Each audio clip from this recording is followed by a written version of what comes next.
அங்கே யாருக்காகவோ வேலை செய்கிறத விட இங்கே நம்ம செய்கிற வேலை சொசைட்டியில் ஏதோ ஒரு டிஃப்ரென்ஸ் கிரியேட் பண்ணதுன்னு நினைக்கும் போது சாட்டிஸ்ஃபைங்காக இருக்கு. உங்களுக்கு இந்த வேலை பிடிச்சிருக்கு? சுற்றி இருக்கவங்க ஏதோ ஒன்று சொல்லிட்டு தான் இருப்பாங்க. ஆனால் நம்ம செய்ய வந்த வேலைன்னு ஒன்று இருக்குல்ல.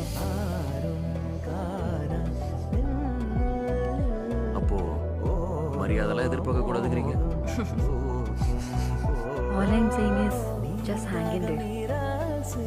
வேலையை சரியா செஞ்சா மரியாதை தானா வரப்போகுது. அதுவும் கண்ணெழுதி பொட்டும் குத்தி காவலம் பைங்கிலி வாயோ குஞ்ஞாட்ட பெண்ணொடுக்கம் குடமுள்ள கோடி